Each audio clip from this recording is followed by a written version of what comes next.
নমস্কার। কবি সুকুমার রায় রচিত গোঁফ চুরি। হেড অফিসের বড় বাবু লোকটি বড় শান্ত, তার যে এমন মাথার ব্যামো কেউ কখনো জানতো?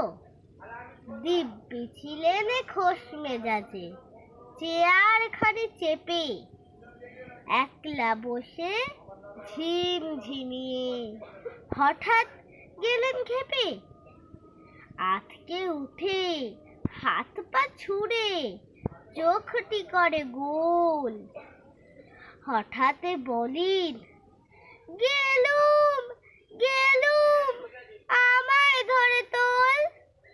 তাই শুনে কেউ বদ্যি ডাকে, কেউ বা হাঁকে পুলিশ, কেউ বা বলে, কামড়ে দেবে সাবধানেতে তুলিস।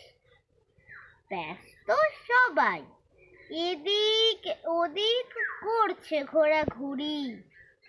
বাবু হাঁকেন, ওরে আমার গোঁফ গিয়েছে চুরি। গোঁফ হারানো আজব কথা, তাও কি হয় সত্যি?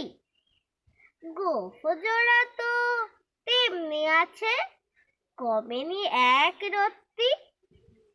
সবাই তারে বুঝিয়ে বলে, সামনে ধরে আয়না, মোটেও গোঁফ হয়নি চুরি, কখনো তা হয় না।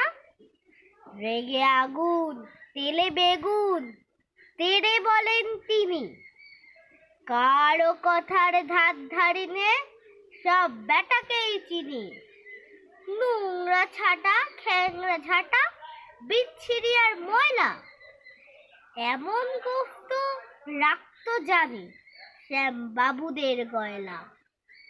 এই গোঁফ যদি আমার বলিস, করবো তোদের জবাই।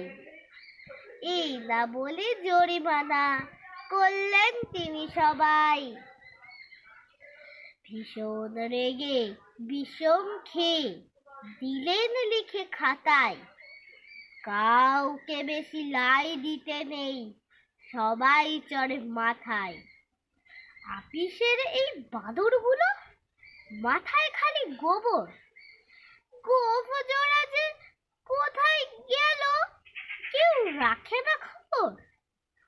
ইচ্ছে করে এই বেটাদের গোঁফ ধরে খুব নাচি, মুখগুলোর মুন্ডু ধরে কোদাল দিয়ে চাঁচি। গোঁফকে বলে তোমার আমার, গোঁফ কি কারোর কেনা? গোঁফের আমি, গোঁফের তুমি, তাই দিয়ে যাইছে না। নমস্কার।